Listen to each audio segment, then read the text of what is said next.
सम्माननीय सभामुख महोदय, सम्माननीय राष्ट्रपतिज्यूबाट यस सङ्घीय संसदको दुवै सदनको संयुक्त बैठकलाई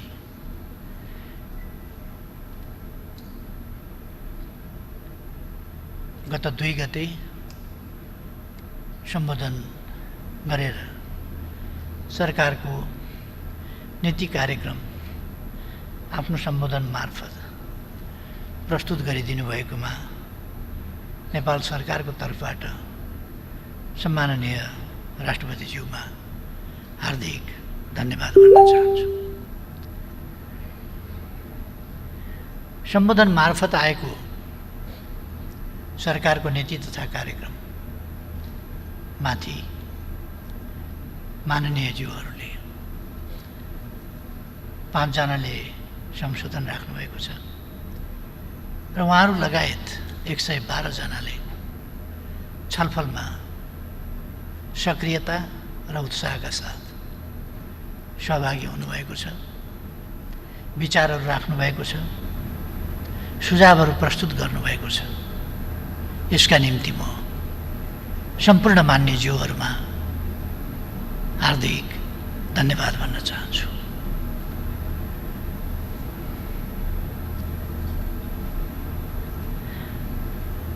छलफलको क्रममा मान्य ज्यूहरूले उठाउनुभएका प्रश्न, जिज्ञासा अथवा सुझावहरूको सन्दर्भमा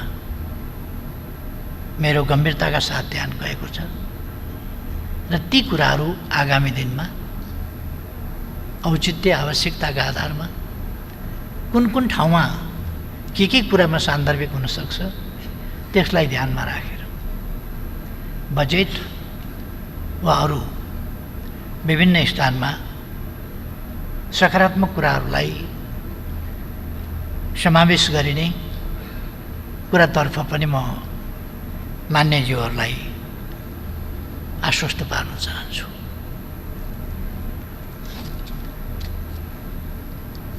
सम्माननीय सभामुख महोदय,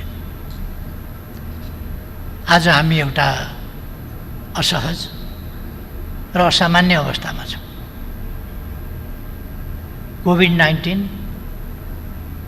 अथवा कोरोना भाइरसको महामारी नेपालमा पनि प्रवेश गरेको छ, नेपालीहरूमा पनि सङ्क्रमण भएको छ र त्यसै कारणले नभए पनि अन्य कुराहरूको कम्प्लिकेसनका साथ भए पनि 2 जनाको नेपालमा निधन भएको छ। म दुःख व्यक्त गर्न चाहन्छु। वास्तवमा यो हाम्रो प्रयास कोही पनि नेपालमा कोरोनाको कारणले वा कोरोना सङ्क्रमित भएको अवस्थामा कसैले पनि ज्यान गुमाउनु नपरोस् भन्ने हाम्रो प्रयास विभिन्न कारणहरूले असफल भएको छ र 2 जनाको निधन भएको छ। यद्यपि कोरोनाभन्दा अरू बिमारीहरूको जटिलताले निधन भएको हुनसक्छ, तर विश्व स्वास्थ्य सङ्गठनको मापदण्ड अनुसार जुनसुकै बिमारीले निधन भएको भए पनि यदि कोरोना सङ्क्रमित भइसकेको अवस्था छ भने कोरोनाबाटै निधन भएको मान्नुपर्छ भन्ने कारणले हामीले त्यसलाई त्यसै रूपमा लिनुपर्दछ। उहाँहरूका शोक सन्तप्त परिवारजनमा म हार्दिक संवेदना व्यक्त गर्न चाहन्छु। कोरोनाबाट जो सङ्क्रमित हुनुहुन्छ यो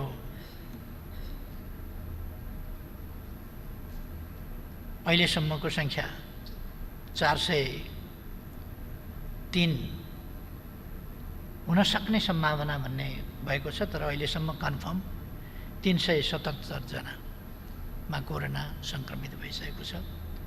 उहाँहरू सबैको शीघ्र स्वास्थ्य लाभको निम्ति म हार्दिक शुभकामना व्यक्त गर्न चाहन्छु।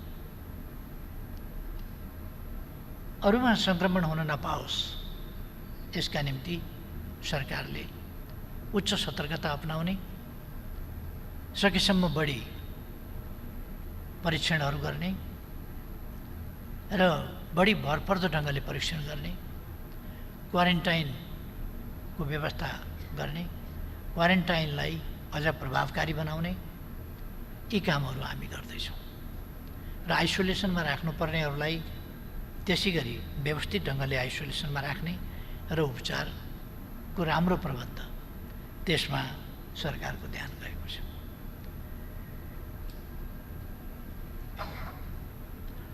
क्वारेन्टाइनको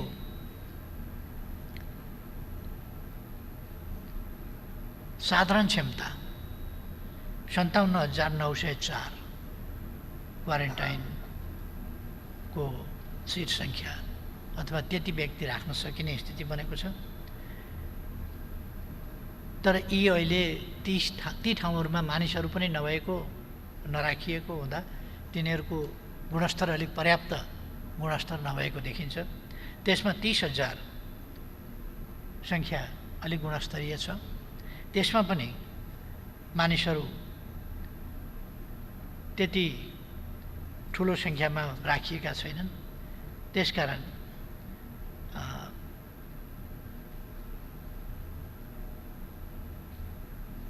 हामीले तिनीहरूको पनि अलिकति अवस्था इम्प्रुभ गर्नुपर्नेछ र 23,000को सङ्ख्या उपयुक्त खालको नै छ। अहिलेसम्म 36 जना निको भएर फर्किसकेका छन्। हामी कहाँ जब विश्वमै एक खालको क्वारेन्टाइनको जब सुरुवात भयो, के अरे उसको कोभिड-19 को सुरुवात भयो, कोभिड-19 सुरुवात हुँदा विश्व त्यससँग सामना गर्न तयार थिएन। हामी मात्रै होइन, विश्व नै तयार थिएन। विश्वकै अवस्था त्योसँग लड्न सक्ने खालको थिएन। त्योसँग लड्न सक्ने खालको तयारी अवस्था विश्वकै थिएन। त्यस्तो अवस्थामा कहाँबाट देखा पर्यो भन्ने त विवादकै विषय छ। सामान्यतया अहिलेसम्म हामीले वुहानबाट फेला पर्यो भनेका छौँ। 31 डिसेम्बरमा वुहानबाट फेला पर्यो, त्यहाँबाट देखा पर्यो र नेपालमा 23 जनवरीमा एकजना विद्यार्थीमा देखा पर्यो र त्यो छिटै सजिलोसँग निको पनि भयो। त्यसपछि अलिक समय निको कुनै बिमारी देखा परेन र पछि बिस्तारै देखा पर्दै जान थाल्यो र अहिलेसम्म पुग्दा 377 जनामा कन्फर्म देखिएको छ र यो सङ्ख्या अझै बढ्न सक्दैन भन्न सकिन्न। खास गरी बाहिरबाट आउने व्यक्तिहरू, यसका स्रोत भनेकै बाहिरबाट आउने व्यक्तिहरू र अधिकांश बाहिरबाट आउने व्यक्तिहरूमै देखिएको छ र बाहिरबाट आउनेले नै सार्ने हो।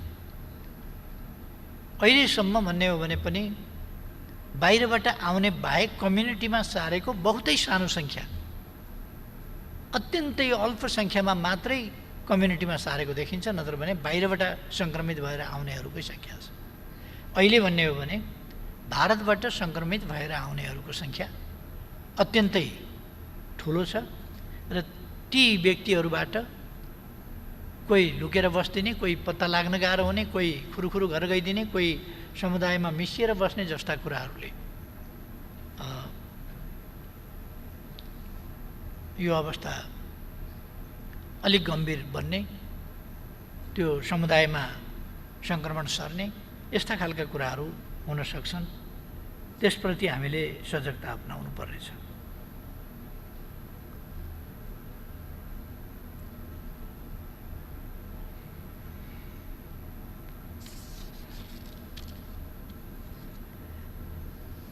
हामी कहाँ अहिलेसम्म आइसोलेसनको क्षमता, आइसोलेसनमा राखेर ट्रिटमेन्ट गर्ने क्षमता आइसोलेसनमा व्यक्तिहरू 396 जना रहेका, त्यसमध्ये 36 निको भएर घर फर्किसक्या। तर हामीसँग 3307 जनासम्मको आइसोलेसनमा राख्ने क्षमता रहेको, अथवा अहिलेसम्म लगभग राखिएको आइसोलेसनमा राखिएको सङ्ख्याभन्दा अरू 3000 थप बढी सङ्ख्या राख्न सकिने अवस्था छ।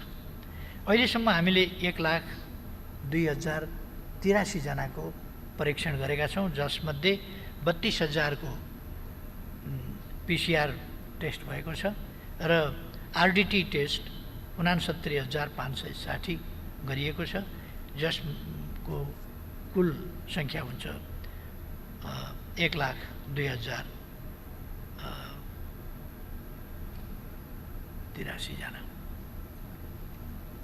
अहिलेसम्म सङ्क्रमणको स्थिति 34 जिल्लामा फैलिएको छ।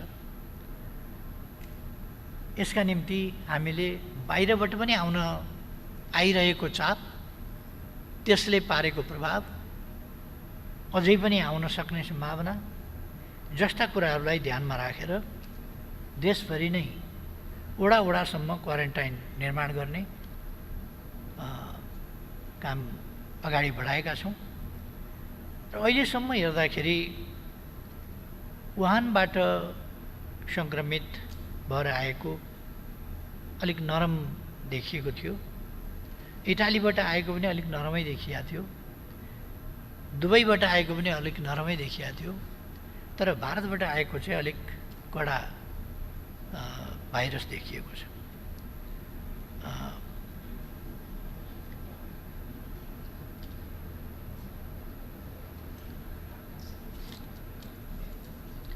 यो कोभिड-19 अघि नै मैले भने यो विश्वव्यापी समस्या हो, जसले विश्वलाई नै बहुतै आक्रान्त पारेको छ। अहिलेसम्म विश्वमा 48,94,222, अघि बिहान मैले 10 बजेको डाटा आँकडा लिँदाखेरि 48,94,222 जनामा सङ्क्रमण फैलिसकेको छ।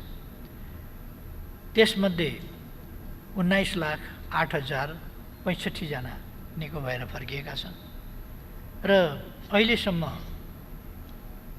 जीवन गुमाउनेको सङ्ख्या 3,20,181 पुगेको छ, जसमध्ये सङ्क्रमितको सङ्ख्या अमेरिका युएसएमा मात्रै 15,50,294 जनामा सङ्क्रमण देखिएको छ, जसमध्ये 91,981 को मृत्यु भइसकेको छ र निको भएर फर्केकाहरू 3,56,383 रहेको छ। र यसरी एउटै देशमा 91,981 को सङ्ख्यामा निधन हुनु बहुतै दुःखद र भयावह कुरा हो। त्यसै गरी रसियामा 2,90,678 मा फैलिएको छ, 2,722 जनाको निधन भएको छ, 70,209 जना निको भएर फर्किया छ। चाइनामा जम्मा 82,960 जनामा सङ्क्रमित भएको थियो, 4,634 को निधन भएको थियो र 78,241 निको भएर फर्किएका थिए र त्यहाँ अहिले उपचार गराइरहेका 95 जना मात्रै छन्, अरू सबै निको भएर फर्किसके। केही नयाँ फेला परेका समेत 95 जना बिमारीहरू उपचार गरिरहेका छन्, जसमध्ये 10 जनाको अवस्था अलिक गम्भीर छ, अरू 85 जना सामान्य अवस्थामा छन्। भारतमा 1,01,261 मा सङ्क्रमण भइसकेको छ, जसमा 3,164 जनाको निधन भइसकेको छ र 39,233 जना निको भएर फर्केका छन्। मैले यो तथ्याङ्क किन भनेको, यो सबैको तथ्याङ्क भनेको छैन, मैले केही देशहरूको मात्र तथ्याङ्क भनेको छु। यसको अर्थ हो यस भाइरसले विश्वलाई हल्लाएको छ र मानव जातिको अस्तित्वमा खतरा पैदा गरेको छ। यस सम्बन्धी जानकार वैज्ञानिकहरू, स्वास्थ्यकर्मीहरू भन्ने गर्छन्, रिसर्चरहरूले भन्ने गर्छन् यो छिटै समाप्त हुन गाह्रो छ। अहिलेसम्म एउटा मात्रै देशले आफूलाई कोरोना मुक्त घोषणा गरेको छ, गर्न सकेको छ। हामी पनि कोरोना मुक्त घोषणा गर्ने लक्ष्यका साथ अगाडि बढेका थियौँ, तर बाहिरबाट आउने क्रमलाई रोक्न सकिएन। जनताको अलिकति चेतनाको कारणले पनि रोक्न सकिएन, अलिकति जनप्रतिनिधिहरूको दबावको कारणले पनि रोक्न सकिएन, अलिकति सिमानामा आएर बस्नेहरूको कारणले पनि रोक्न सकिएन, जसले गर्दा हामी भयावह स्थितितर्फ जान पर्ने हो कि भन्ने खतरा छँदैछ। तर अहिलेसम्म पनि हाम्रो 377 जना भनेको रोक्न नसकिने स्थिति होइन, रोक्न सकिने स्थिति हो। र हामीले कहाँबाट सर्यो, कोबाट सर्यो भन्ने कुरा पनि अहिलेसम्म ट्रेसिङ गर्न सकेका छौँ। त्यसकारण हामी यसलाई अझै पनि कन्ट्रोल गर्न सक्दछौँ, तर हामीले यसमा ध्यान दिनु, गम्भीरतापूर्वक ध्यान दिनु र रोक्ने प्रयासमा केन्द्रित हुनु, र यस प्रयासमा सिङ्गो राष्ट्र एकजुट हुनु आवश्यक छ। लकडाउनको फलो जसले गरे, दुनियाँको हामीले हेऱ्यौँ भने जसले लकडाउनको परिपालना गरे तिनीहरूले तुरुन्तै रोक्न सके, जसले लकडाउनको अर्थ बुझेनन्, महत्त्व बुझेनन् अथवा त्यसलाई फलो गरेनन्, ती ठाउँहरूमा बहुतै गम्भीर समस्याहरू देखा पर्दै गए। हाम्रोमा पनि हामीले सुरुदेखि नै जब देखा पर्यो त्यस बेलादेखि हामीले चीनबाट विद्यार्थी ल्याउने कुरा गर्दादेखि हामीले, वुहानमा देखा पर्दादेखि हामीले यहाँ आफ्नो तयारी सुरु गऱ्यौँ। चीनबाट विद्यार्थी ल्याउँदाखेरि पनि हामीले क्वारेन्टाइनको राम्रो व्यवस्था गऱ्यौँ। बस्ने विद्यार्थीहरूले पनि, डाक्टरहरूले पनि, एयर होस्टेसहरूले पनि सबैले हाम्रो प्रशंसा नै गरे।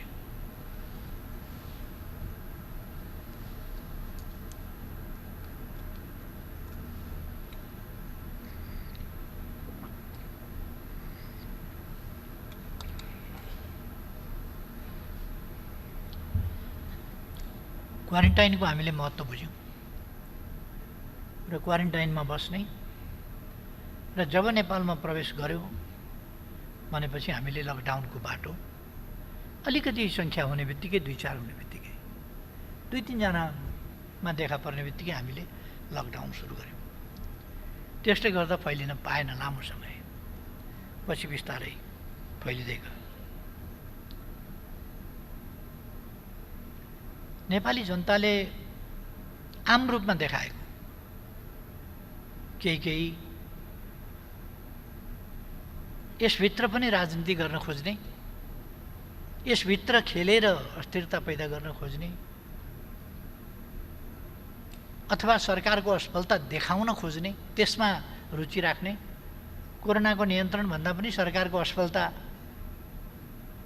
रुचि राख्ने, त्यस प्रकारका प्रतिक्रियाहरूलाई छोडेर आम जनताको कुरा भन्ने हो भने जनताबाट हामीले व्यापक समर्थन प्राप्त गर्यौँ। र सफलताका साथ अगाडि बढ्यौँ। म भन्न चाहन्छु फेरि पनि हामीले अहिले पनि हाम्रो नीति कार्यक्रममा कोरोनालाई महत्त्व दिएका छौँ। यसलाई नियन्त्रण गर्ने र निर्मूलन गर्ने, कोरोना मुक्त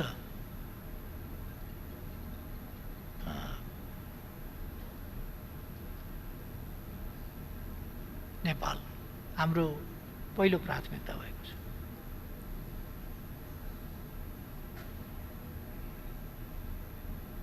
सभामुख महोदय, मलाई अलि यो स्वास्थ्यको कारणले उभिएर बोल्न गाह्रो हो। बस्ने व्यवस्था मिलाइदिनु हुन महासचिवजीलाई म निर्देश गर्छु। बस्ने व्यवस्था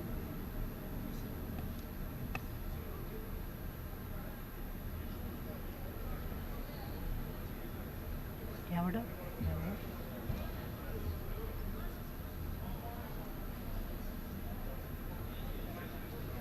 मेरो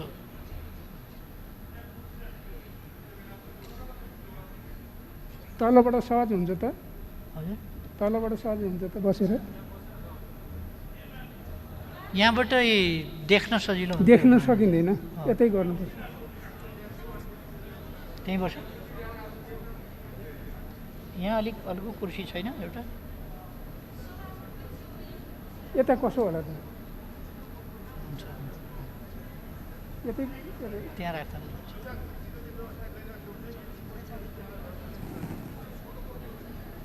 कुर्सी चेन्ज गर्ने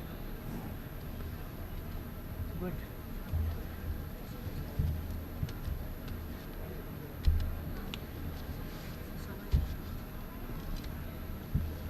ल त यो त ठिकै छ नि होइन कुर्सी सहज हुन्छ ठिक छ ठिक छ अब ठिक छ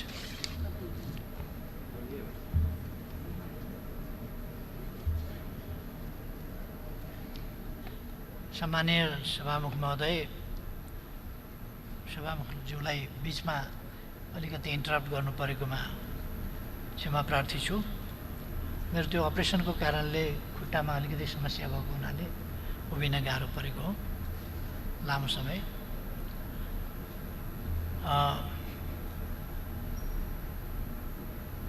र हाम्रो सम्पूर्ण प्रयास अहिले यति बेला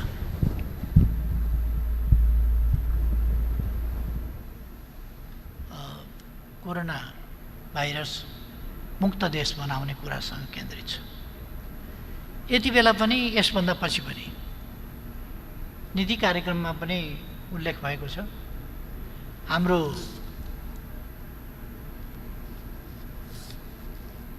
प्रयास स्वास्थ्य सम्बन्धी हाम्रो नीतिको केन्द्रबिन्दु स्वस्थ नागरिक बनाउनु हो र निरोगी नेपाल हाम्रो मूल ध्येय हो प्रतिरोधी क्षमताको विकास निरोगी व्यक्तिहरूको निर्माण र कोरोनाको पनि अहिलेसम्म खास भन्ने हो भने प्रतिरोध र प्रतिरोधी क्षमता नै यसको उपचार हो अरू औषधि बनेको छैन भाइरस मर्दैन मार्न सकिँदैन त्यसर्थ भाइरसका विरुद्ध प्रतिरोधी क्षमताको विकास त्यसलाई प्रवेशै गर्न नदिने कथम कदाचित प्रवेश निरोगी मान्छेमा र बलियो इम्युन सिस्टम प्रतिरोधी क्षमता भएको मान्छेमा प्रवेश गर्न पनि त्यसलाई कठिन हुन्छ प्रवेश गर्यो भने पनि फैलिन कठिन हुन्छ र त्यो हटेर जानुपर्ने बाध्यता हुन्छ त्यसकारण हामीले स्वास्थ्य क्षेत्रमा निरोगी नेपाल सँगसँगै त्यसको अर्थ हामीले निरोगी नेपाल भनेर त्यसमा मात्रै ध्यान दिने होइन फेरि उपचारात्मक विधि परीक्षण आइसोलेसन आदि जति गरिराखेका छौँ ती विधिहरू र स्वास्थ्य उपचारका निम्ति आवश्यक स्वास्थ्य सहयोग यसमा औषधि नहुने भएको हुनाले एक ढङ्गले भन्यो भने यसलाई स्वास्थ्य सहयोग नै भने मात्रै पनि पुग्छ जस्तो लाग्छ हस्पिटलले पनि बाँच्नका लागि प्रतिरोधी क्षमता वृद्धि गर्ने वा स्वास्थ्य रहनका लागि मद्दत गर्ने कोरोना फैलिन नपाओस् भन्ने कुरामा ध्यान दिने अरूमा सर्न नपाओस् भन्ने कुरामा ध्यान दिने यिनै कुराहरू हामीले पनि ध्यान दिएका छौँ यसको नियन्त्रणपछि स्वाभाविक रूपमा स्वास्थ्य क्षेत्रमा नेपाल एक तह माथि उठेको हुनेछ हामीलाई कोरोनाले बहुतै महँगोमा तर मूल्यवान शिक्षा दिएको छ हामीलाई महँगो त पर्यो अहिलेसम्म नै हामीले धेरै यसमा खर्चहरू गरेका छौँ र फेरि पनि हामीले धेरै खर्च गर्नुपर्ने अवस्था आउँदैछ यससँग सम्बन्धित अरू पक्षहरू छन् यसले अर्थतन्त्रमा पारेको प्रभाव मान्यजीहरूले प्रश्न उठाउनु भएको छ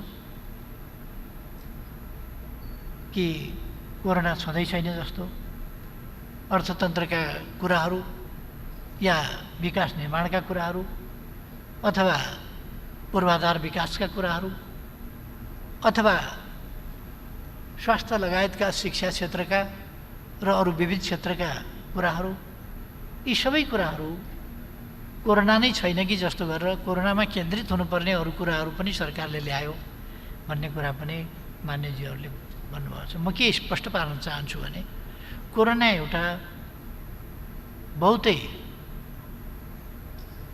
तितो यथार्थ हो आज, जसले हामीलाई अत्यन्त गम्भीर बनाएको छ। त्यसको सामना गर्नै छ र म विश्वास व्यक्त गर्न चाहन्छु मानव जातिले कोरोनालाई पराजित गर्नेछ र हामी मानव जातिको विजय, कोरोना मुक्त नेपाल, कोरोना मुक्त विश्व यो निर्माण गर्नेछौँ। यद्यपि कोरोनाको प्रवृत्ति र मानवीय प्रवृत्ति दुईटाको विश्लेषण गरेर यो निकट भविष्यमा समाप्त भइहाल्ने स्थिति छैन भन्ने पनि वैज्ञानिकहरूको भनाइ छ। तर हामीले कोरोनाको प्रवृत्ति त कोरोनाले बदल्छ बदल्दैन त्यो उसको कुरा हो। हामी हाम्रा प्रवृत्तिहरू, हाम्रा आनीबानीहरू, हाम्रा तरिकाहरू बदल्न सक्दछौँ। थुप्रै कुरा हामीले बदलेका पनि छौँ र अझै पनि हामीले यी कुराहरूलाई बदल्नुपर्छ। हाम्रा आनीबानीहरूलाई, खानपानहरूलाई, खानेपानी खाने पिउने व्यवस्था जस्तो गर्ने गरेका छौँ, हामीले जसरी चल्ने गरेका छौँ त्यसमा समयानुकूल आवश्यकता अनुसार वैज्ञानिक ढङ्गका कुराहरू अपनाउने र परिवर्तन ल्याउने ती कामहरू गर्नुपर्दछ। अहिले यसले अर्थतन्त्रमा पारेको प्रभावको हिसाबले उत्पादन ह्रास भएको छ, भन्सार कम उठेको छ, राजस्व कम उठेको छ, रेमिटेन्स छँदै छैन। यसले बहुतै गम्भीर नकारात्मक प्रभाव अर्थतन्त्रमा पारेको छ। यसो भनेर हामी हातखुट्टा फ्याँकेर थोरै मात्रै ठिक छ ठिक छ ठिक छ ठिक छ पर्दैन ठिक छ। अर्थतन्त्रमा गम्भीर प्रभाव नकारात्मक असर परेको छ नै, तर त्यसो भनेर हामी अब एकदमै निराश भएर हतोत्साहित भएर केही पनि नगरिकन बस्न सक्दैन। फेरि पनि हामीले जीवन चलाउनुपर्छ, फेरि पनि समाज चल्न पर्छ।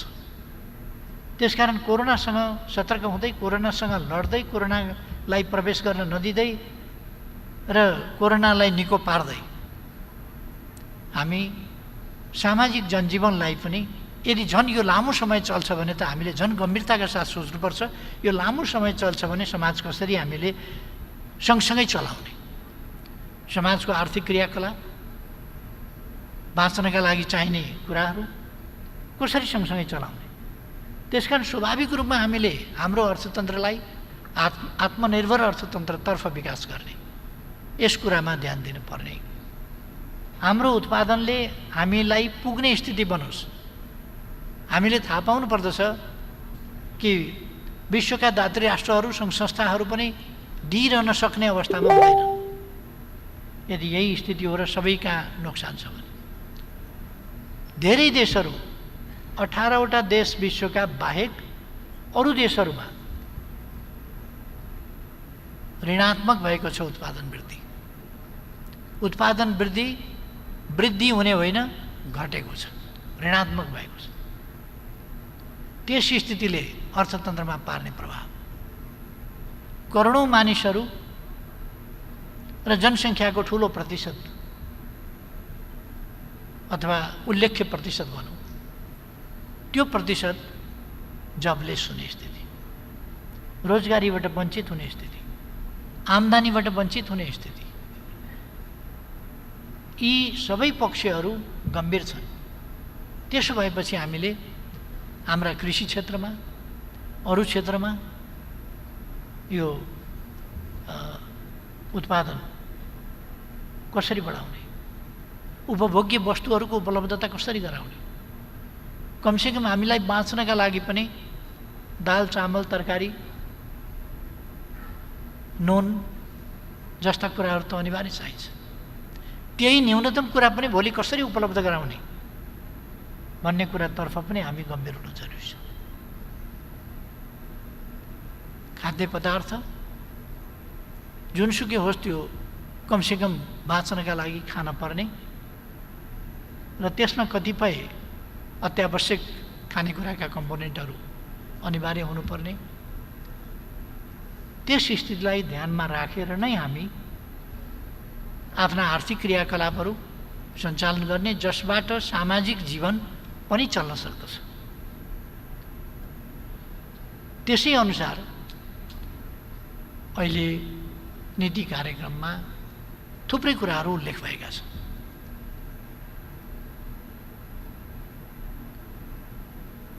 कतिपय साथीहरूले प्याकेजका कुराहरू गर्नुभएको छ।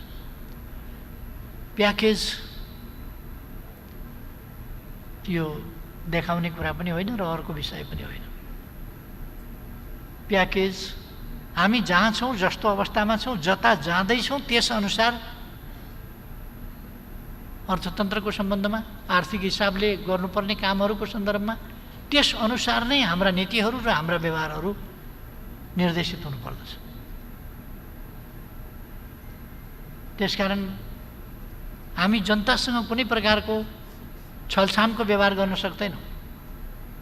भन्ने एउटा, देखाउने एउटा, गर्ने अर्को, त्यस्तो गर्न सक्दैनौँ, गर्न हुँदैन।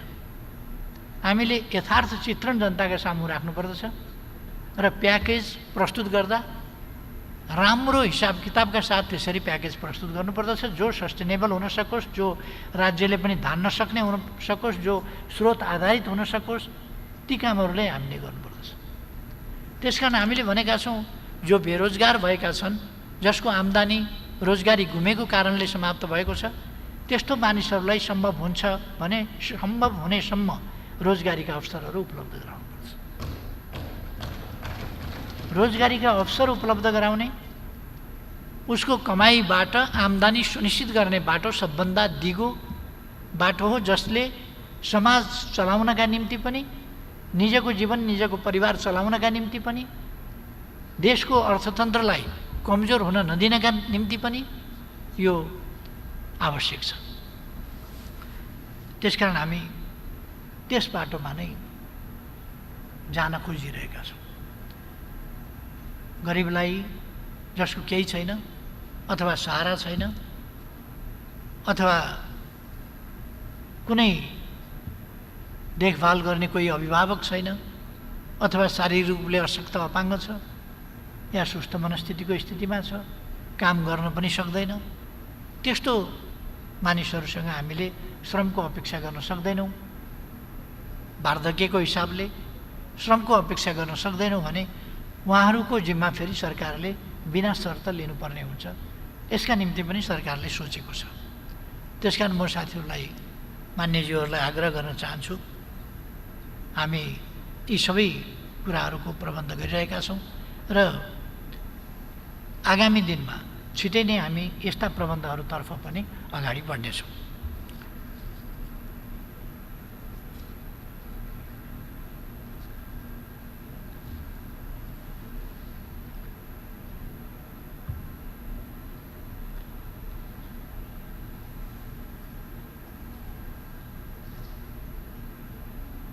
म लोकतन्त्रको सम्बन्धमा अलिकति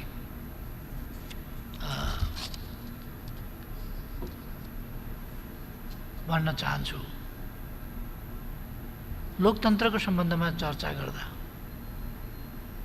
हामीले यो 7 दशकभन्दा लामो समयदेखि सङ्घर्ष गरेर लोकतन्त्र ल्यायौँ। ती उपलब्धिहरूको निष्कर्षको रूपमा हामीले संविधान ल्यायौँ। संविधान कार्यान्वयन गर्न निर्वाचन गरायौँ, सङ्घीय संरचनाहरू बनायौँ, स्थानीय तहहरू बनायौँ, संविधान बमोजिम नयाँ कानुनहरूको निर्माण अथवा पुराना कानुनहरूको संशोधन गऱ्यौँ। राजनीतिक संरचना मात्रै बनाएनौँ हामीले, त्यसका निम्ति भौतिक संरचनाहरू पनि निर्माण गऱ्यौँ र सङ्घीयतालाई बाटोमा लग्यौँ। यो कष्टपूर्ण, लामो, बलिदानपूर्ण सङ्घर्षको उपज हो अहिलेको स्थिति। र यस स्थितिमा देशलाई ल्याइ पुर्याउन जीवन बलिदान गर्नुहुने शहीदहरूप्रति श्रद्धासुमन अर्पण गर्न चाहन्छु। घाइतेहरूको उपचारको प्रबन्ध सरकारले गराउनेछ, त्यो नीति कार्यक्रमले पनि बोलेको छ। त्यसभन्दा अगाडि पनि मैले समय समयमा बोलेको छु। म मान्यज्यूहरूसँग आग्रह गर्न चाहन्छु, जुनसुकै आन्दोलन होस्, ती आन्दोलनहरूबाट जो राष्ट्रियताका लागि, लोकतन्त्रका लागि, तानाशाहीको विरुद्ध अथवा जनजीविकाका सङ्घर्षहरूमा, अधिकार प्राप्तिका विभिन्न ढङ्गका लडाइँहरूमा भएका घाइतेहरूको उपचार, यदि त्यस्तो घाइतेहरू छन्, बिरामीहरू छन्, थप उपचार आवश्यक छ भने त्यो जिल्ला कार्यालय मार्फत, जिल्ला प्रशासन मार्फत जानकारी गराउन, त्यस्तो सम्पर्कमा आएको घाइतेहरूलाई उपचारको व्यवस्था हुन्छ सरकारबाट भन्ने कुरा अवगत गराइदिन म मान्यज्यूहरूमा पनि आग्रह गर्न चाहन्छु। उहाँहरूको शीघ्र स्वास्थ्य लाभको कामना गर्न चाहन्छु र जसले त्याग गर्नुभएको छ, बलिदान गर्नुभएको छ, दुःख कष्ट उठाउनु भएको छ, त्यसका निम्ति म उहाँहरूप्रति एउटा उहाँहरूका कष्टमा वेदना सेयर गर्न चाहन्छु र उहाँहरूको सम्बन्धमा केही गर्नुपर्छ भने त्यसमा पनि सरकार तयार रहन्छ। हालांकि यति बेला हामी कोरोनाका विरुद्ध लड्दैछौँ र कोरोनाका विरुद्ध सम्पूर्ण शक्ति केन्द्रित गरिरहेका छौँ, तर यसको अर्थ हामी अरू केही पनि गर्दैनौँ भन्ने होइन, अरू पनि कामहरू गर्छौँ। हाम्रो सामर्थ्य अलिकति घटेको छ कोरोनाले गर्दा, उत्पादन घटेको छ, आम्दानी घटेको छ, आवश्यकताहरू बढेका छन्, स्वाभाविक हो। यस यथार्थमा उभिएर नै हामीले कामहरू अगाडि बढाउने हो, चाहे सामाजिक उत्तरदायित्वका काम हुन् अथवा अरू विकास निर्माणका काम हुन्। यो दुईटै कुराहरू, सामाजिक उत्तरदायित्वका काम, विकास निर्माणका काममा हाम्रो यथार्थ परिस्थिति अनुसार नै हामी गर्नेछौँ।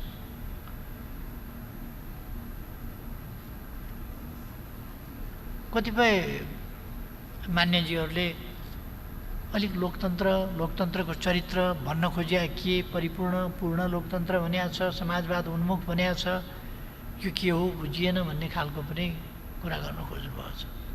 यो एकदमै स्पष्ट छ, हामीले चल्ते चलाते लोकतन्त्र भनेका होइनौँ। पोलिटिकल फ्रिडमवाला, पोलिटिकल फ्रिडम भएपछि पुग्यो अथवा जनताको समग्र जीवनसँग सम्बन्धित नरहेको, स्वतन्त्रताका हकहरूसँग मात्रै सम्बन्धित रहेको त्यस्तो लोकतन्त्रको मात्रै कुरा गरे होइन। हामीले जनताको जीवनसँग समग्र रूपमा सम्पूर्ण पक्षहरूमा सम्बन्धित रहेको लोकतन्त्रको कुरा गरे हौँ। हामीले बोल्ने या सम्पत्तिमाथिको अधिकार अथवा राजनीतिक हक अधिकारहरू, पार्टी खोल्न पाउने अधिकार, चुनाव लड्न पाउने अधिकार, पक्ष प्रतिपक्ष हुन पाउने अधिकार मात्रै खोजेका होइनौँ। हामीले प्रेस स्वतन्त्रता, पूर्ण प्रेस स्वतन्त्रता, पूर्ण माथि पनि प्लस प्रेस स्वतन्त्रता भए पुग्छ भन्न खोजेका होइनौँ। जनताको जीवनका समग्र पक्षहरूमा सकारात्मक प्रभाव ल्याउने जनताको लोकतन्त्र खोजेका हौँ, सम्भ्रान्त लोकतन्त्र होइन। मानिसका छोराछोरीहरू सडकमा बेसहारा भएर जीवन जिउनका लागि, कुकुरसँग लडाइँ गरेर फोहोरको ढुङ्गुरमा खाना खोजेर खानुपर्ने, सडक बालबालिका भएर कुद्न पर्ने प्रशस्त वाक स्वतन्त्रता हुने डेमोक्रेसीको वास्तविक अर्थमा कति महत्त्व हुन्छ। मान्छेको छोराछोरी सडक बालबालिका भएर, बेवारिसे भएर, अभिभावक विहीन भएर, राज्य उसको अभिभावक होइन, त्यस्तो अवस्थामा हामी लोकतन्त्रका कुरा गर्छौँ भने त्यो लोकतन्त्र कस्तो हुन्छ? बुढाबुढीहरू सडकमा अलपत्र परेका छन्, जिउभरि घाउ भएको छ, अनि घावै घाउ भएर बेसहारा बेहाल सडकको पेटीमा पसारिएका छन्, झिँगा भन्किएका छन्, कागले आएर ठुङ्गिराखेको छ। हाम्रा अग्रजहरू, हाम्रा ज्येष्ठ नागरिकहरूको अवस्था त्यो छ। कोही अलिकति मानसिक सन्तुलन गुमेपछि अलपत्रसँगले सडकमा फालिएको छ। त्यस्तो अवस्थामा हामी डेमोक्रेसी भनिरहन्छौँ, मानवाधिकारका कुरा गरिरहन्छौँ। मान्छे बाँच्नका लागि तडपिएर टोकरी लिएर भिख मङ्गा भएर सडकमा हिँडिरहेको छ। हामी हेरिरहन्छौँ र लोकतन्त्रका गफ मात्रै गर्छौँ भने त्यस्तो लोकतन्त्र के हुन्छ? त्यसकारण अहिलेको सरकारले बनेको 2 वर्षभित्र सडक बालबालिका मुक्त गरेको छ। मानवाधिकारको जगदेखि, मान्छे हुनुका अधिकारको जगदेखि, सरकारको जिम्मेवारीको जगदेखि हामीले काम थालेका छौँ। टुप्पो टुप्पोमा मात्रै होइन, सर्फेसियल डेमोक्रेसी होइन। त्यसकारण हामीले भनेका हौँ परिपूर्ण डेमोक्रेसी, कम्प्रेहेन्सिभ डेमोक्रेसी, सम्पूर्ण क्षेत्र समेटेको डेमोक्रेसी, पूर्ण लोकतन्त्र हामीले भनेका हौँ। जुन लोकतन्त्रले, मैले भन्ने गरेको छु कि जुन लोकतन्त्रले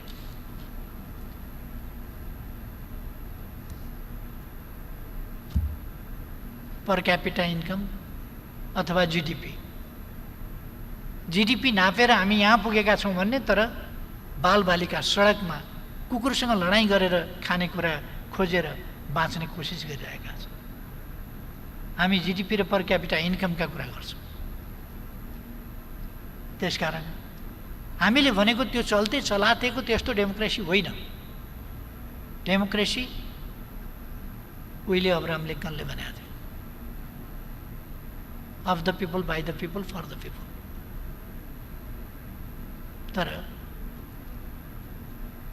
यति वर्षपछि पनि अहिले पनि बेगरै सडकमा हिँडिराखेका छन्। समृद्धिको गान बखान भइराखेका हुन्छ। 1000 पल्ट विश्व विनाश गर्न सक्ने हतियार निर्माण भएका हुन्छन्, तर एउटा मानिसको सन्तान बेगर भएर हिँडिराखेका हुन्छ। स्ट्रिट चिल्ड्रेनको रूपमा, स्ट्रिट चाइल्डको रूपमा हिँडिराखेका हुन्छ। म ठान्छु त्यस्तो सरकारहरूले शरमबोध गर्नुपर्दछ। त्यसकारण यो लोकतन्त्रको परिभाषा बुझिएन। परिपूर्ण भनेको के हो भनेको यो मानव जीवनका सम्पूर्ण पक्षहरूलाई ध्यान दिने, लोक कल्याणकारी राज्यको अवधारणा अनुसार सामाजिक न्याय र समानता सहितको उपलब्धिहरूमा सबैको पहुँच र सेयर भएको यस्तो लोकतन्त्र भनिएको। अर्को यसको भौतिक पक्ष मात्रै होइन, यसका अरू पक्षहरू, सामाजिक सुप्रबन्धका पक्षहरू नै भनिएको हो। समृद्ध नेपाल, सुखी नेपालीको राष्ट्रिय आकांक्षा त्यही भनिएको हो। हामीले खोजेको समाजवाद उन्मुख लोकतन्त्र, समाजवादतर्फ उन्मुख। यसमा दुविधा हुनुपर्ने कारण छैन। थियो भने पनि अब नराख्न म मान्यजीहरूलाई आग्रह गर्न चाहन्छु, साथीहरूलाई आग्रह गर्न चाहन्छु। यस्तो दुविधा कुनै राखिरहनु पर्ने आवश्यकता छैन। हामी सामाजिक न्याय समानता सहितको एउटा सुन्दर, शान्त, समृद्ध, भयरहित वातावरणको, सबैका अधिकार अवसरहरू उपलब्ध भएको त्यस्तो सुन्दर समाजको परिकल्पनातर्फ अगाडि जाँदैछौँ। यो एनार्किजम, स्टेटलेस राज्यको कुरा हामी गरिरहेका छैनौँ। राज्यको महत्त्व यसपल्टको कोरोनाले पनि फेरि देखाएको छ। बीचमा एकपल्ट राज्य एउटा समन्वयकारी निकाय मात्रै हो, राज्यको खास अर्थ छैन र भूमिका कमजोर गर्दै निजी क्षेत्र बढाउँदै लानुपर्छ भन्ने एक समय चल्यो पश्चिमा मुलुकहरूले त्यसलाई ड्राइभ गरे। तर त्यो कुरा फेल खाइसक्यो। अहिले अझ देखियो कि राज्यको अर्थ, महत्त्व। तर त्यो राज्य शासक राज्य होइन, सेवक राज्य हुनुपर्दछ। त्यो राज्य एउटा वर्ग विशेषको, बलियाको राज्य हुनु हुँदैन, सबैको राज्य हुनुपर्दछ। त्यस संसारको लोकतन्त्रको कुरो गरिएको नबुझ्नुपर्ने त्यस्तो जटिलता त के छ र त्यसमा? यसमा यदि कसैको सैद्धान्तिक आग्रह फरक छ भने त्यो बेग्लै कुरा हो। सैद्धान्तिक आग्रहले मान्न नसकिने हो भने त्यो बेग्लै कुरा हो। कोही पछि पर्न हुन्न, पछाडि परेकोलाई अगाडि ल्याउनुपर्छ। हाम्रो फोकस त्यहाँबाट सुरु हुन्छ। त्यसकारण मैले भने जिडिपी पर क्यापिटा इन्कमबाट होइन, ह्याप्पिनेस इन्डेक्स, डेभलपमेन्ट इन्डेक्स, समग्र मानवीय आवश्यकता आकाङ्क्षाहरूको मूल्य र मानमा त्यसलाई हेर्नुपर्छ। आज दुनियाँ त्यस दिशातर्फ विकास हुँदैछ। सानो देश भए पनि हामीले अवधारणागत हिसाबले, वैचारिक हिसाबले, सैद्धान्तिक हिसाबले यी कुराहरूलाई लिड गरिरहेका छौँ। त्यसकारण यसमा चिन्तित हुनुपर्ने होइन, खुसी हुनुपर्ने अवस्था छ।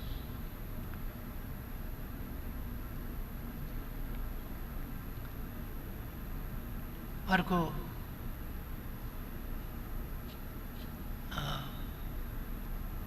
यो नयाँ नक्सा प्रकाशित गरेको लिम्पियाधुरा लिपुलेख र कालापानीको सम्बन्धमा आवाज उठाएको आदि प्रश्नहरूको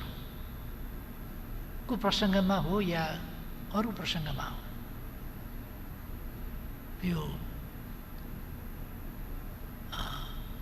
तथाकथित राष्ट्रवाद भनेर नामाकरण गरिएको, विशेषण दिइएको पनि म सुन्छु। म साथीहरूलाई आग्रह गर्न चाहन्छु, नेपाल जस्तो देशले जो दुईटा ठुला बलिया देशहरूका बिचमा छ, यस्तो देशले तथाकथित राष्ट्रवादको बाटो, देखावा राष्ट्रवादको बाटो अथवा लम्पसारवादको बाटो, राष्ट्रवाद नहुने बाटो समाउनु हुँदैन।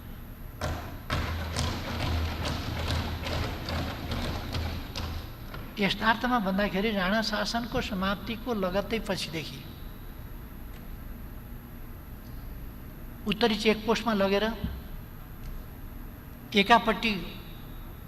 एकापट्टिको छिमेकीको सेना अर्कोपट्टिको छिमेकीको बोर्डरमा लगेर राख्ने खालको अशोभनीय, मन्त्री परिषदको बैठकमा अर्को देशको राजदूत ल्याएर उपस्थित गराएर बैठक गर्ने खालको अशोभनीय खालको यस्ता खालका प्रवृत्तिहरू 17वटा चेकपोस्ट उत्तरतिर राखिए। राष्ट्रियता कमजोर हुने, हाम्रो स्वाभिमान झुक्ने, हामी निहुरिने, हामीले स्वाधीनताको एहसास गर्न त के त्यो परिकल्पना गर्न नसक्ने खालको स्थिति, त्यस्तो हुनु हुँदैन। मैले पहिलेदेखि पनि भन्दै आएको छु, कुनै देशको भूगोल ठुलो वा सानो हुन सक्दछ, जनसङ्ख्या ठुलो वा सानो हुन सक्दछ, विकासमा अगाडि वा पछाडि हुन सक्दछ, तर राष्ट्रियता सानो वा ठुलो हुँदैन। सबै राष्ट्रहरू बराबरीको हैसियत राख्छन् र सबै राष्ट्रहरूले बराबर स्वाधीनताको प्रयोग गर्न पाउनुपर्छ। आफ्ना स्वाधीन, आफ्ना निम्ति र आफूसँग सम्बन्धित वा विश्वसँग सम्बन्धित आफ्ना नीतिहरू आफूले तय गर्न, आफूले कार्यान्वयन गर्न, आफूले अगाडि बढाउन पाउनुपर्छ। हामी कहिले कहिले सुन्ने गर्छौँ, जानै लागेको थियो, फलान देशको राजदूतले भूमिका खेलेर फेरि अडाइदियो। नेपालको अहिलेको सन्दर्भमा नेपालको स्वाभिमानमाथि यस्ता खालका कमजोर निम्छरा वचनहरू कुनै पनि देशले नबोलिदिए राम्रो हुन्थ्यो। यो सरकार नेपाली जनताले बनाएको हो, नेपाली जनताबाट निर्वाचित हो, कुनै देशको आशीर्वादबाट बनेको, बन्ने, टिक्ने, अडिने, ढल्ने, ढालिने कल्पना नगरे हुन्छ। यो नेपाली जनताको इच्छाको प्रकटीकरण हो।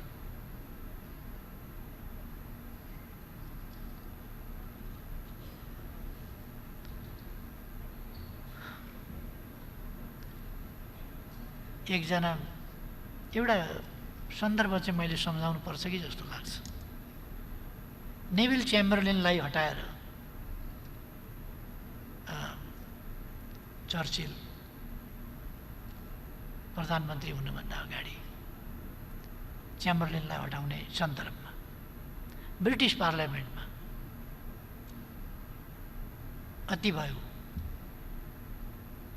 इनफ इनफ नारा लाग्यो। त्यसो भएपछि चेम्बरलेनले छोडिदिनुपर्छ, इनफ इनफ भनेपछि छोडिदिनुपर्छ। सायद अहिलेको सरकारलाई होला इनफ इनफ भनिराखेको छ, छोडिदिनु पर्यो भन्ने। त्यो उहाँ मित्रलाई लागेको, मित्रले भन्नुभएको इनफ इनफ होला। नेपाली जनताले गएको चुनावमा enough enough enough and more than enough भनेर त यो सरकार बनाएको।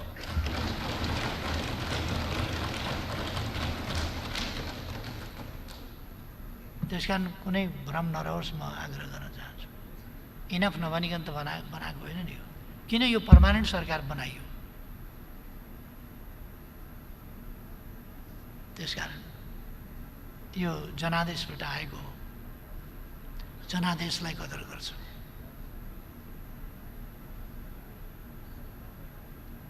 इच्छा गर्न पाइन्छ, म त्यसमा केही भन्दिनँ। अत्यन्त सम्मान साथ सम्झाउन मात्रै खोज्छु। जनताले इनफ इनफ भन्छ कहिले कहिले। पार्लियामेन्टमा त इनफ इनफ 6 महिना 9 महिनाका हामीले इनफ इनफ देख्यौँ नि त। Enough enough देखेनौँ? शक्तिका खेलहरू, समीकरणहरू, यता र उता, को कहाँ कहाँ कुद्ने, कुदाकुद, दौडादौड आदि, यो सबै पार्लियामेन्टका इनफ इनफ पनि हामीले देख्यौँ। सबै कुरालाई इनफ इनफ भनेर जवाफ नेपाली जनताले गएको चुनावमा दिएको छ। यो सरकार त्यसैको उपज हो। त्यसकारण यो 1940 तिरको कुरा, अर्को देशको कुरा, त्यो सबै जुत्ता, एउटै जुत्ता सबै खुट्टामा मिल्दैन। यो च्याम्बरलेन र चर्चिलको दृष्टान्त पनि त्यहाँको जुत्ता, 1940 को जुत्ता यहाँ ल्याएर नेपालीका खुट्टामा लाउन खोज्दा धेरै अगाडि बढिसकेको परिस्थितिमा मिल्दैन। कहिले कहिले यस्ता प्रयासहरूले के हुन्छ, भुटोलाई फाँसी दिइन्छ र अनि हक जस्ताको आत्मशासन जान्छ, सुकर्णको हत्या हुन्छ र स्वार्थ जस्ता तानाशाहहरूको उदय हुन्छ।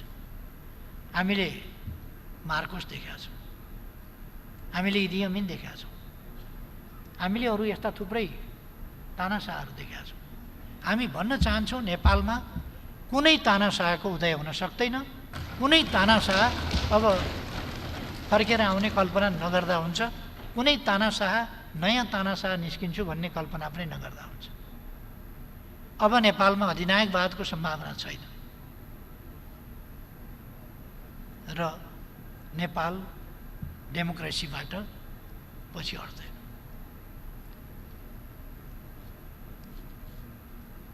सुशासन कायम गर्ने सन्दर्भमा, भ्रष्टाचार नियन्त्रणको सन्दर्भमा, भ्रष्टाचारको कुरा गर्दाखेरि मान्छे हाँसे भन्ने कुरा पनि मैले सुने। खुसी भएर हाँसे भने कुन्नी, कसैले मजाकबाट हाँस्ने ठाउँ छैन। पहिले छानबिनै हुँदैन थियो, अहिले छानबिन भएपछि विभिन्न केसहरू गिरफ्तार गर्न थालेपछि, कारबाही गर्न थालेपछि केसहरू देखिए, केसहरू देखिएका छन्। त्यो साँचो हो। पुराना केसहरू पनि हामीले छानबिन गराएका छौँ, त्यो साँचो हो। तर भ्रष्टाचार छानबिन गर्ने, कारबाही गर्ने, त्यसको नियन्त्रण गर्ने त्यो प्रयास तीव्रताका साथ हामी अगाडि बढाइरहेका छौँ। त्यसकारण विचित्र लाग्छ मलाई, यस्तो 38 क्विन्टल सुनको कारोबार भयो, नेपाललाई बाटो बनाएर तस्करी भयो, छानबिन गर्दा त्यो पाइयो। त्यो त भइरहेको रहेछ। छानबिन गरेपछि मानिसहरू कारबाहीमा छन्, थुनामा छन्, गिरफ्तार भएका छन्, अदालतले केस हेरिरहेको छ। अनि सुनकाण्डको छानबिन खोइ अदालतमा मुद्दा छ। के हो छानबिन भनेको? मान्छे गिरफ्तार भएका छन्, जेलमा हालिएका छन्, जेलमा छन् मान्छेहरू, खोइ छानबिन भएको भनेको? जनता कति लाटो छ, कति मूर्ख छ भने ठान्नु भएको साथीहरूले? जनता त मूर्ख छैन त, त्यस्तो हो। जनता त बुझ्छ नि कुरा। छानबिन भएको छ, मानिसहरू जेलमा छन्, कारबाही भोगिरहेका छन्, मुद्दा अदालतमा छ। सुन ओसार्ने गौडाहरू बन्द गरिएको छ, मजेरीमा लुकाएर राखेको उदेनेर निकालिएको छ, ओडारमा फालेको जङ्गलमा खोजेर निकालिएको छ। यस्तो पनि कहिले हुन्थ्यो र? यस्तो पहिले गरिँदैन थियो, सुटु जान्थ्यो, त्यसकारण देखिँदैन थियो। अहिले गिरफ्तार गरिएको छ, देखिन्छ।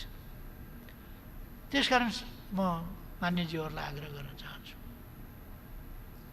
भ्रष्टाचार नियन्त्रण निर्मूलन एकदम सजिलो विषय हो भन्ने पनि होइन। यो समाजमा व्याप्त भएको एउटा दुराचारको रूपमा चाहिँ अलिक जरा गाड्न खोजेको विषय, यसलाई नियन्त्रण गर्ने प्रयास प्रभावकारी ढङ्गले अगाडि बढाइएको छ, बढाइनेछ र यसलाई नियन्त्रण गरिनेछ।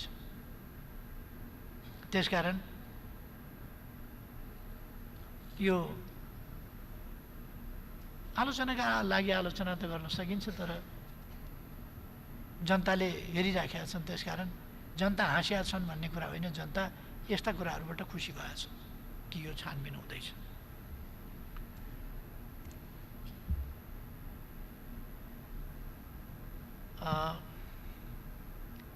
हामीले नेपालको नयाँ नक्सा मन्त्री परिषदबाट हिजो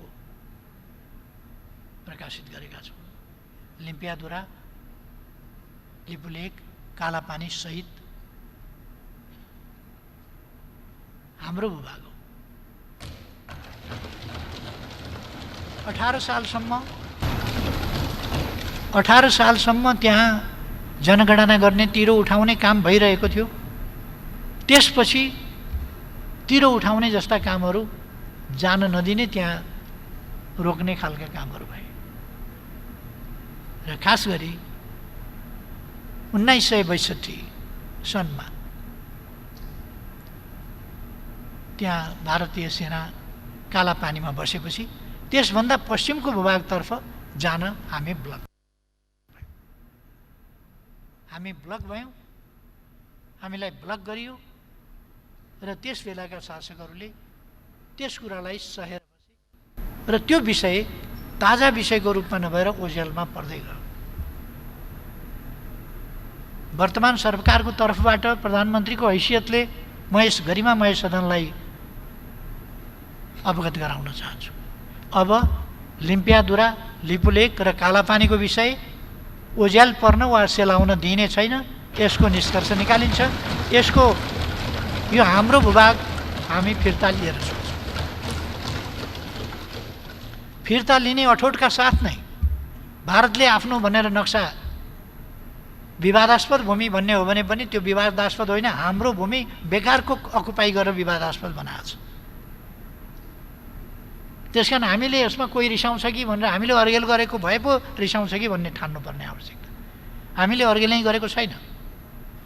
त्यसकारण यस विषयलाई सेलाउन पनि दिँदैन र कूटनीतिक वार्ताको माध्यमबाट ठोस पहल गरिनेछ र यो भूभाग फिर्ता ल्याइनेछ। यही अठोटका साथ हामीले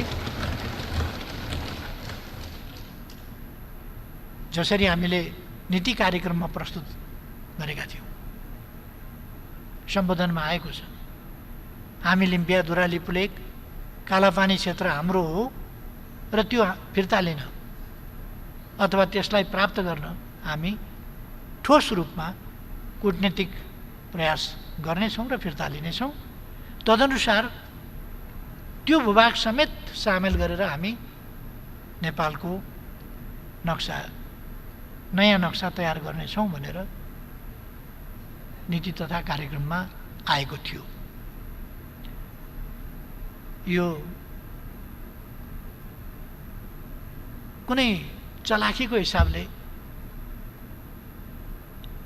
तथाकथित राष्ट्रवाद देखाउनका लागि यो गरिएको होइन। त्यसो भन्नु पनि ठिकै हो। तथाकथित राष्ट्रवाद बोल्ने अभ्यासका प्रचलनहरू देखिआएको भोगिआएको परिस्थितिमा त्यसो आकलन गर्नु पनि त्यति अस्वाभाविक होइन होला। तर अहिलेको सरकारको तर्फबाट म भन्न चाहन्छु, यो कुनै तमासा गरिएको होइन, यो देखावा गरिएको होइन, यो यथार्थमा फिर्ता लिनका निम्ति गरिएको हाम्रो विभाग हो र हामी फिर्ता लिन्छौँ। नक्सा प्रकाशित पारित भएको छ, हिजो प्रकाशित आज भोलिसम्ममा होला।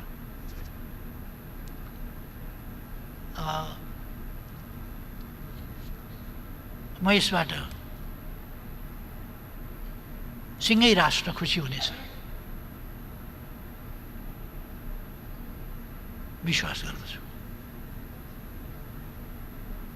यस सदनमा संविधानको अनुसूची 3 जहाँ हाम्रो प्रतीक चिन्ह छ त्यो संशोधन गर्न यहाँ संविधान संशोधनको त्यो एउटा मुद्दा प्रस्तुत गरिनेछ। अरू पनि विषयहरू हुन सक्दछ। अरू विषयहरूको सम्बन्धमा हामी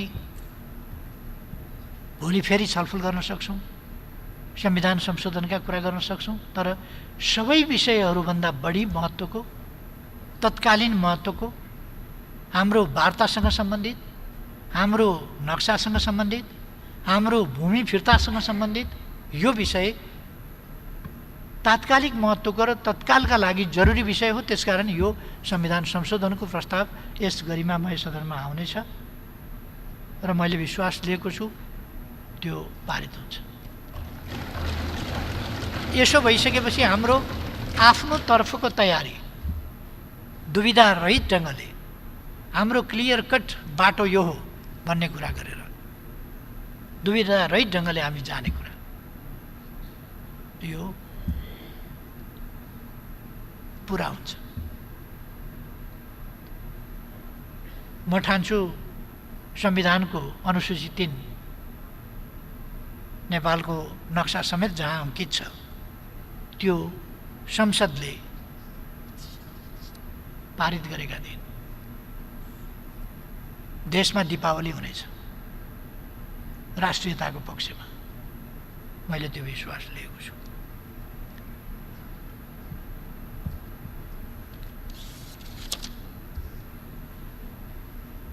एउटा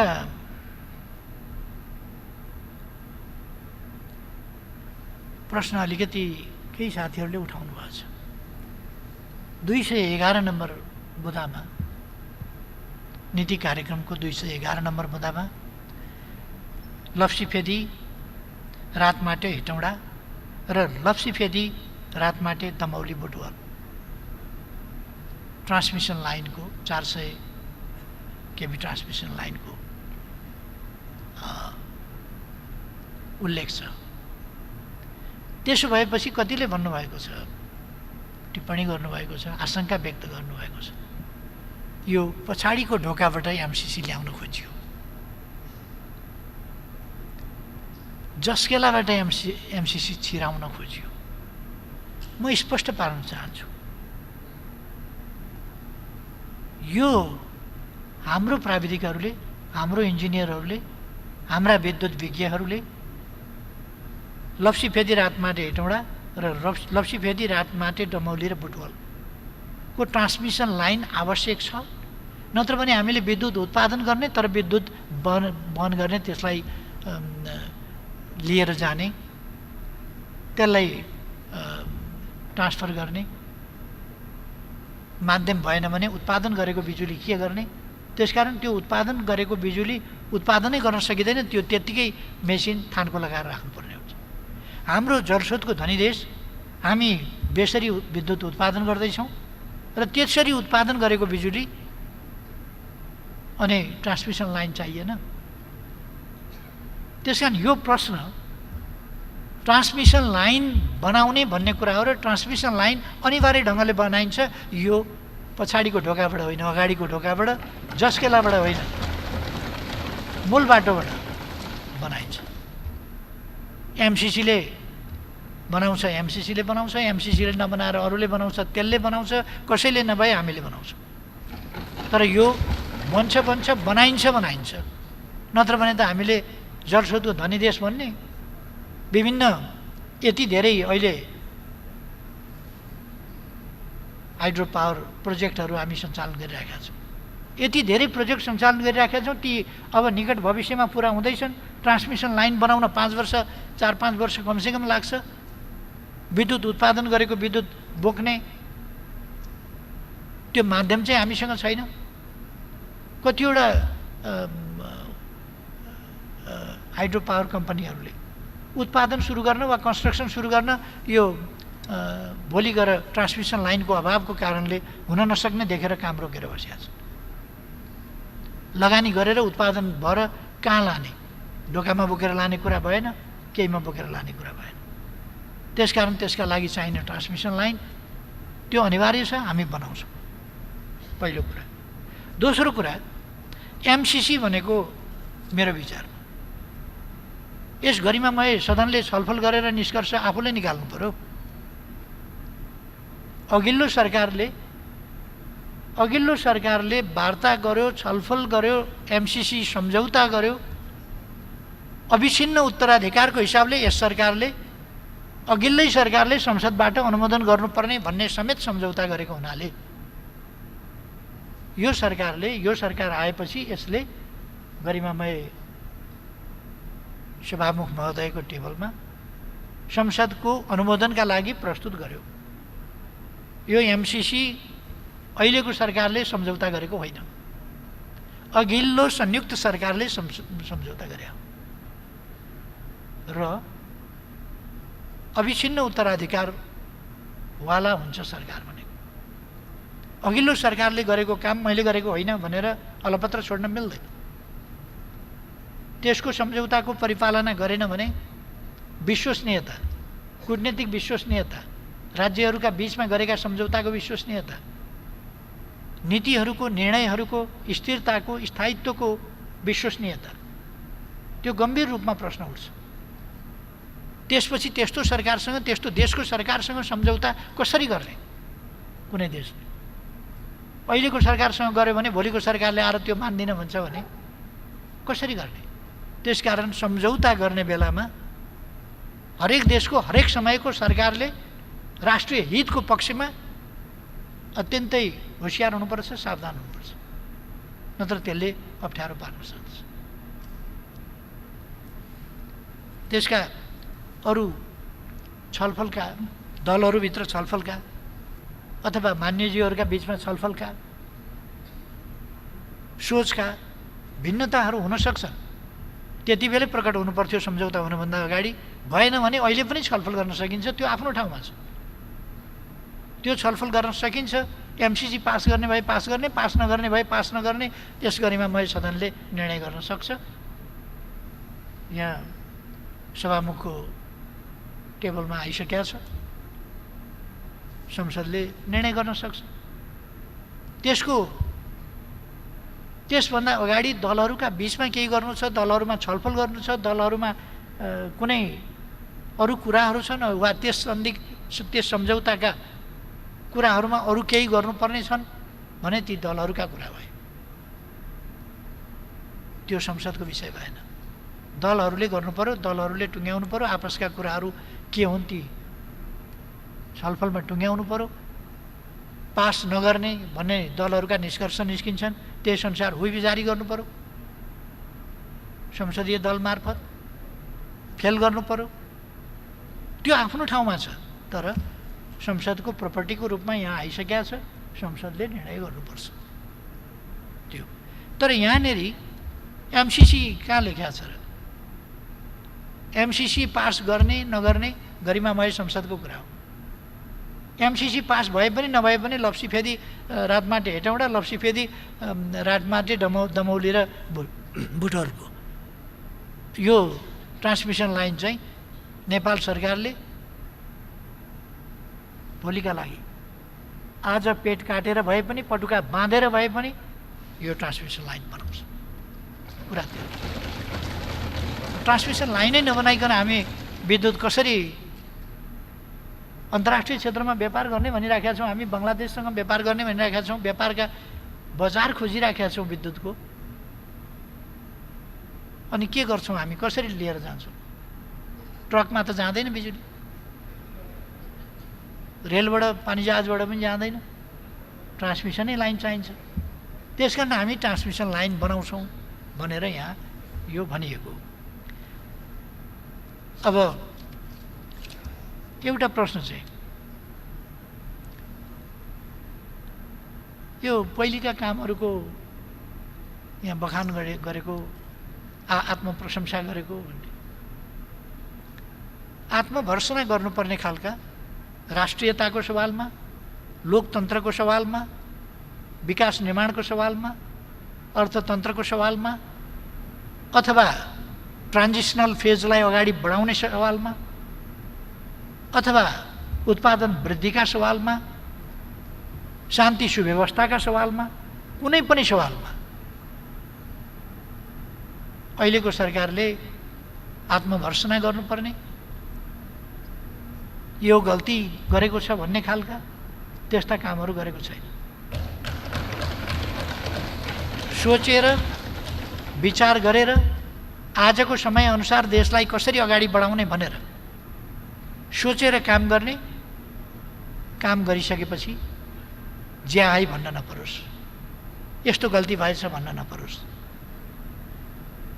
त्यसकै कारण हामीले सकेसम्म तीव्रता दिन खोजेका छौँ काममा, सकेसम्म तीव्रता ल्याउन खोजेका छौँ काममा। अहिले कोरोना भाइरसले गर्दा अलिकति व्यवधान भयो, त्यो ठिकै हो, तर यस व्यवधानलाई पनि हामीले पार गर्नै पर्छ, पार गरिनेछ र देशलाई फेरि पनि अगाडि बढाउनेछ। मानव जाति अनेक अप्ठ्यारा समयहरू पार गरेर आयो, अनेक कालखण्डहरू पार गरेर आयो।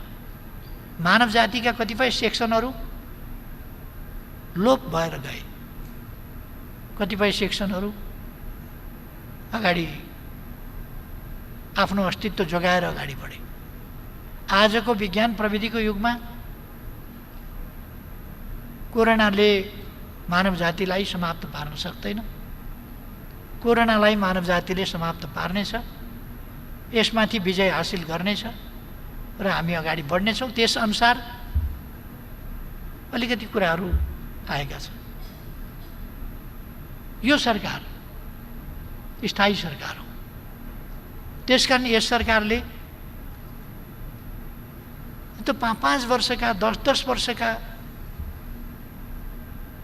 भिजन ल्याएर, योजना ल्याएर धौवादी फलाम कारखाना 1-2 वर्ष 3 वर्ष सुरु हुन लाग्छ। किन गर्ने त्यस्ता काम? त्यो त अर्को सरकारको समयमा त्यसबाट प्राप्त हुने हो लाभ, त्यसबाट आर्जन हुने धन त अर्को सरकारका समयमा हुने हो। किन गर्ने?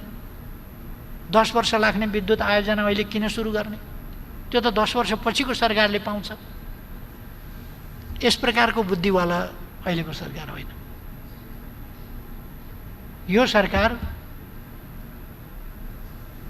विक्रम सम्वत 2000 मा यस देशलाई यहाँ पुर्याइनेछ, पछि आउनेले पनि त्यो बाटो समातुन्, त्यो बाटो हिँडुन्। त्यस हिसाबले त्यो लक्ष्य, त्यो गन्तव्य निश्चित निर्धारित गरेर हिँडुन् भनेर नै यस सरकारले त्यस्ता पनि कुराहरू दिएको छ, भिजनहरू पनि दिएको छ। कोरोना नै छैन जस्तो, केही नै भएको छैन जस्तो, लामो समयका पछिका पनि कुरा गरेका छ, भविष्यका कुरा गरेका छ। अनि के महाप्रलयको कल्पना गर्ने? अब मानव जाति रहँदैन, किन केही गर्नु पर्यो, बाटा किन बनाउनु पर्यो, के किन गर्नु पर्यो भन्ने हो र? हामी आशावादी हुनुपर्दछ, हामीमा गर्न सक्छौँ भन्ने आत्मविश्वास हुनुपर्दछ। हामी गर्न सक्छौँ हाम्रै समयमा गर्न सक्छौँ। केही वर्षभित्रको कुरा हो।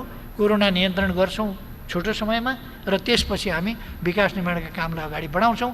नेपाल एउटा विकसित राष्ट्र हुनेछ, एउटा सुखसहितको समृद्ध राष्ट्र हुनेछ, सामाजिक न्याय र समानता सहितको समृद्ध राष्ट्र हुनेछ नेपाल। हामीले भन्न खोजेका थियौँ चौतर्फी हामी विकास गर्नेछौँ। मनोबल भनेको कस्तो हुन्छ? 12औं सागमा 3वटा स्वर्ण पदक आएको थिए। मनोबल कस्तो हुन्छ? भुइँचालोले थिलथिल्याएको, पूर्वाधार छैन।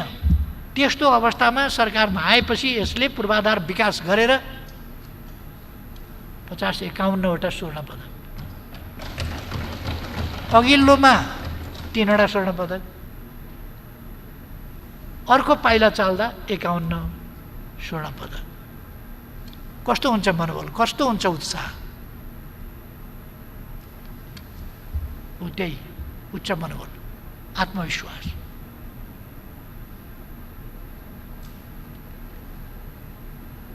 यस हिसाबले यस सरकारले 2 वर्षमा हामीले कति काम गर्यौँ, कति बाटो बनायौँ, कति पुल बनायौँ, कति झोलुङ्गे पुल बनायौँ, कति विद्युत उत्पादन गर्यौँ, विद्युतको खपत प्रति व्यक्ति कति बढायौँ। मैले भनिरहनु पर्ला जस्तो लाग्दैन। 3600 किलोमिटर पक्की बाटो 2 वर्षमा, 1 लेनको होइन, 2 लेन, 4 लेन, 6 लेनका बाटाहरू गरेर 3600+ किलोमिटर बाटो 2 वर्षमा बन्यो। यसै रफ्तारले विकासको गति अगाडि बढ्थ्यो भने के हुन्थ्यो होला? योभन्दा तीव्र गतिले अगाडि बढ्ने छ। 325वटा पुल बने, पक्की पुल, सडक पुलहरू यस बीचमा। पहिले मैले तुइन विस्थापनको कुरा गरेँ। म सरकारबाट हटेपछि तुइन विस्थापन जस्ता तस्तै भयो। फेरि आएर यो 2 वर्षमा तुइन विस्थापनको काम सम्पन्न गरिएको छ। एउटा एराको अन्त्य, तुइन एराको अन्त्य त्यो गरिएको छ।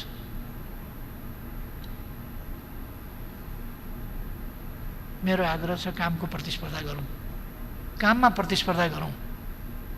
यो सरकारलाई अनपपुलर बनाउने, अलोकप्रिय बनाउने, यसका कामहरूलाई होजेलमा पार्ने, काम केही पनि भएन भनेर रट लगाउने, असन्तुष्टि मात्रै पोखेर हिँड्ने, जनतामा भ्रम फैलाउने, यस प्रयासबाट कसैले सफलता प्राप्त गर्छु भन्छ भने त्यो होइन। त्यसको आँपको रुखमा फलेन, जति लटरम्म फलेको भए पनि त्यसको आँपको रूपमा फलेन आँप। त्यसको त बोट खाली नै छ, छ्याक्र्याक्क पऱ्यो, मर्न लाग्यो बोट आदि। जे भने पनि तपाईँले आफैले आँप लगाएर त्योभन्दा बढी फलाउनु भयो भने मान्छेले पत्याउँछ।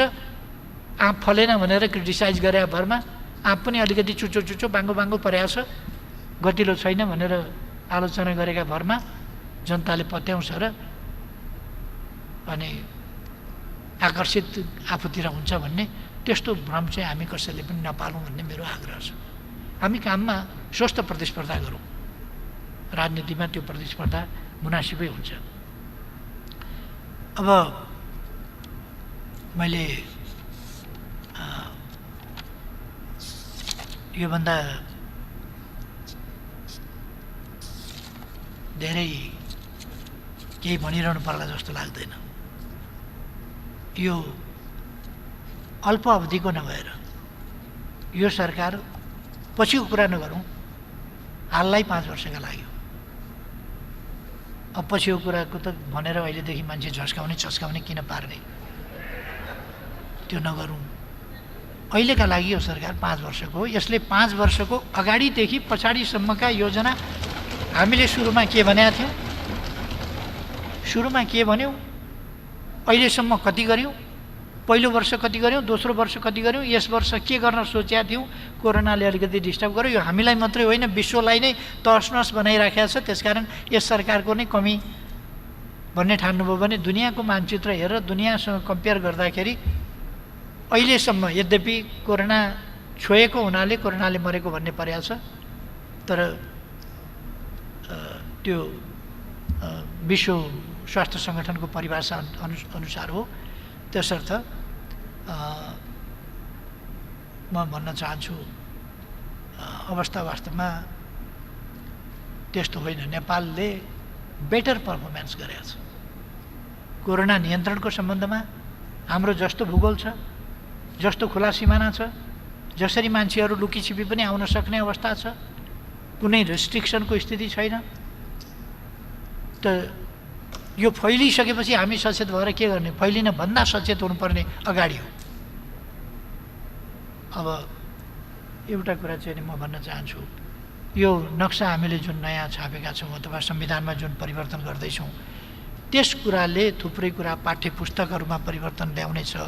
त्यसले हाम्रा लोगोहरूमा, अरू कुराहरूमा, थुप्रै कुराहरूमा परिवर्तन ल्याउँछ। तर यो एउटा ऐतिहासिक काम हो र यसले नेपालको मानचित्रमा अहिले एक खालको